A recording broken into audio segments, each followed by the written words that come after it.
Welcome back, guys.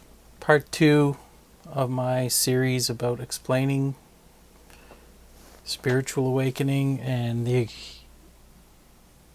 nature of existence. So,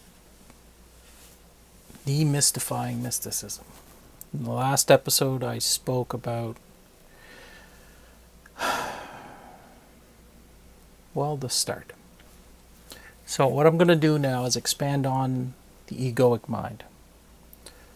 So, we learned that everything is frequency, matter included. It's energetic. It's an energetic structure with matter vibrating at a very low frequency. So it's solidified, and that you are a fractal of God, like a ray of sunshine from the sun. You are not the sun, i.e. God, technically, but is there any... The ray of sunshine doesn't stop. You are a beam inhabiting the avatar, or what I like to call the mind-body complex. So, and we're here on essentially a school of wisdom. So we're here to experience, to have the human experience, to understand what it's like to be a human through your particular lens, with all your experiences and the nature of your physical body, etc. So this ego, you've often heard this called, and it's not ego in the sense that, oh, he has a big ego. I mean, people that definition means that the egoic mind is in complete control of the person. And other people that maybe don't have a big ego or aren't as classified as having a big ego, they probably have more separation from their egoic mind. We all have an ego. The egoic mind is the operating system for your physical avatar. Mind-body complex. That's why I refer to it that way, to define, there's some sort of definition between the two. In reality, there isn't. It's a continuum of energy. So, the mind, the brain, is the operating system for the avatar. And we, being our higher selves, project down and inhabit the body. The egoic mind is the brain, is the operating system of the avatar. And it acts like very animalistic. So it's essentially programmed. And I've said this before, but it's like an automaton, in that if encounters an issue, it applies a subset program to that issue. And if that doesn't solve the issue, it resorts to program B. So, issue A happens, apply program A. If ineffective, apply program B, etc. And this goes for everything in your life. Your body functions on its own as well, and all your organs, they don't require conscious thought. And in a very real sense, your brain doesn't consciously think, unless you are wresting control back of that, your higher self, your conscious self, your fractal of God. So the egoic mind runs the system, and it's evolved on the planet in a way to survive. So its primary objective is survival. That's what all those programs are run for. So you go through life, through your wisdom curriculum, and in order to obtain wisdom, you must take knowledge, a conceptual understanding of the issue, and then have the experience to have the wisdom. So that's what we're here doing. Now, for a good portion of your life, you will have been unconscious, i.e. not awake. You would not know that you are not the avatar or the mind-body complex. That the thoughts going through your mind that are involuntary, they're not yours. It's the thoughts of the avatar.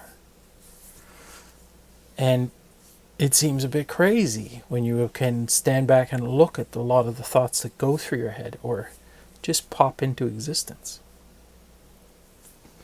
So the mind is a wonderful thing for survival on a planet.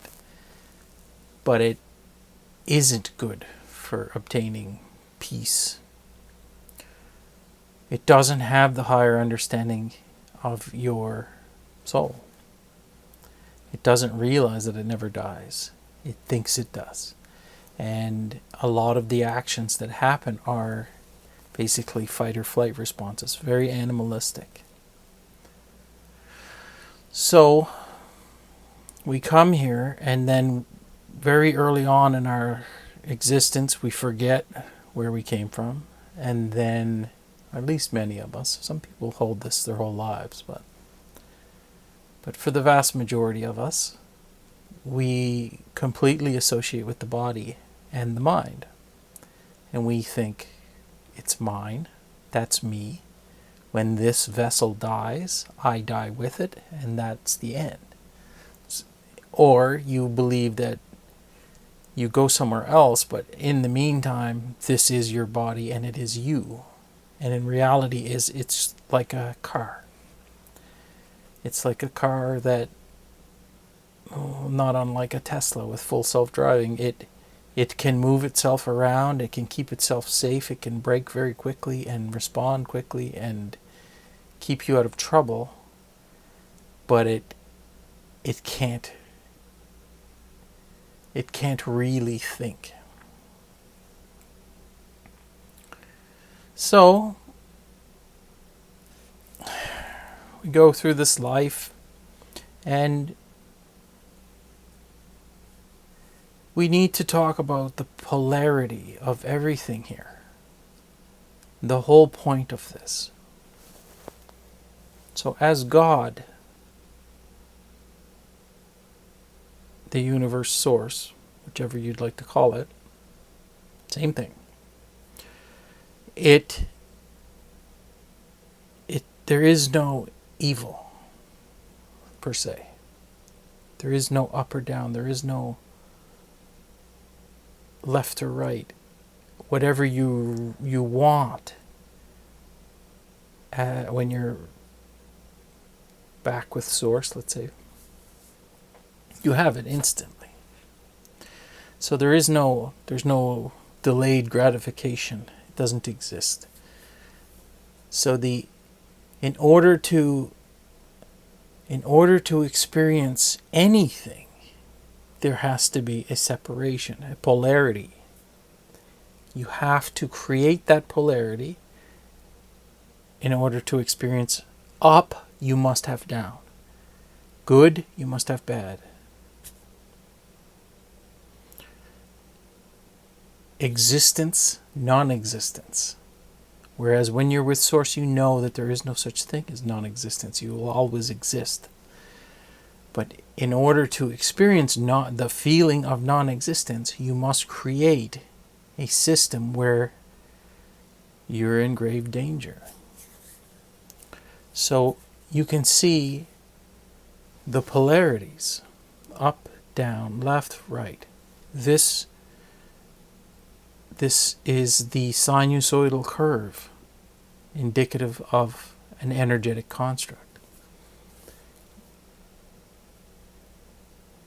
Polarities. So,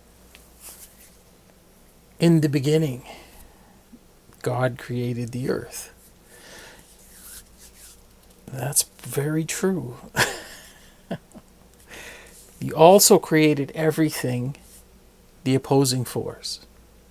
So there is nothing that isn't source. It says it in the Bible that Lucifer is a fallen angel. Well, God created all the angels, so it is a creation of source. Remember that all of these words and these definitions are irrelevant. Use source, use God, use angels, use high frequency beings. It's all the same thing. So try not to get hung up on the words and the definitions. A lot of people will have, let's say, an aversion to religious framing of this. And that's not what I'm doing. It's just that is the word that I feel best describes what I'm trying to explain. And that's it. So you'll see me swing back and forth between all these different terms, and they all mean the same thing. And again, like I said yesterday, that this is where a lot of people get lost. They get confused, and they don't know what to believe, because there needs to be a right and a wrong, and there really isn't. What we're trying to do using limited bandwidth of speech is explain something that can't be explained. It's an energetic, out of dimension existence that is above my feeble capacity to understand. Yet, for some strange reason, the divine has sought fit to give me a way to explain this in the simplest form that I've seen yet. So that's what I'm trying to do. Now, the egoic mind, if you have your awakening, this polarity is obvious, you finally get a glimpse. So that's an intervention by the divine, your higher self. You're going along completely asleep thinking that this is you, all of this. And then one day you snap out of it. And you get a glimpse that the thoughts are not you. They just happen. And when you can finally quiet your mind, you get this sense of peace. And you don't disappear when the thoughts stop coming. You are the space between the words in that quiet time. That's the real you. So the divine forces this. It quiets the mind for you and shows you this. This is what happened with me. And this is what we call the initial awakening. This is what happens. You've gotten a glimpse. The egoic mind and the body are not me. I'm the presence behind that. Then it takes it away, the divine. And it does that. It starts this awakening process because everything is energy. And it's a wisdom school. So you have gone through the gauntlet of having all the physical experiences and the traumas and the things that happen to you. Now, a lot of these traumatic events would be defined as a low vibrational frequency event. It causes emotions that are lower in frequency. The bandwidth is lower. So, and you can know you're not the body because if you've, well, like me, had a traumatic event or 2 or 6 that has made you disassociate from your body. Well, what does that mean? That means you've left the avatar because the pain being experienced through the avatar was too much. So you left it. You have the body and the mind has all the stored energy from that event in it. And it stays there because the mind-body complex has no idea what to do with that. Maybe you were too little for whatever reason. It doesn't get dealt with at the time for the most part. So we hold on to this. We hold on to it in the form of emotions, repressed emotions. And then we develop, well, the body-mind complex, the egoic mind, develops a pattern in order to deal with that situation or to keep it safe from ever having that situation happen again. So it will develop crippling anxiety or fear of men, never trusting men. Why would you ever trust men if that's who the perpetrator of a particular low vibrational event was? So you go your whole life thinking you're the body and the mind and all the conditioning that happened when you went through that traumatic event. This low vibration, long wavelength, nasty stuff gets stored in the avatar. So you had your glimpse that you aren't this, and then you get thrust back into it, and you have moments where you're back and forth. I remember I'm not the body, I forget I'm not the body. These are the grounding functions of the awakening process, and to deal with this energy. The path to freedom and the path to peace is through the fire. It must be dealt with. This energy, low vibrational energy, trauma and conditioning, gets stored in the body, and it isn't conducive to a healthy existence. It causes all manner of diseases and dysfunctions and mental issues like crippling anxiety or depression or any number of other ways that the body has of dealing with stuff that it doesn't know how to deal with. So once you wake up to this knowledge, it's now your responsibility to deal with this stuff, because you know better. The higher you knows better. He knows what to do with this. So once and for all, we're going to deal with this. That has been my experience. Now, how much of this you have, I don't know. How long is it going to take to process all of this old energy? Well, for me it took 3 years, but that I had a particularly hard case I wrote for myself. You may have a lot less, I don't know. But there is one thing that's for certain.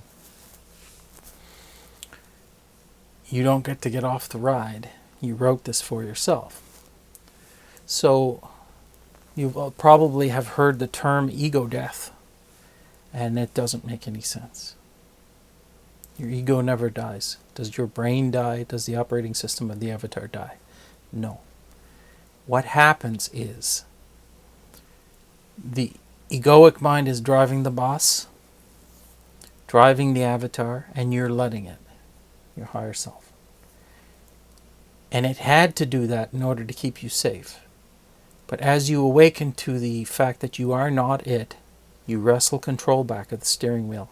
And that's what the whole awakening and healing process is. Resolving trauma, convincing the body-mind complex that you have its best interests at heart and you're going to take care of it now, and it can trust you, and it starts relinquishing control more and more. The more you process this energy, the easier it is. So it's like a snowball effect. As you put this weight down and get this energy out of the body, every time you do that, you feel lighter and lighter.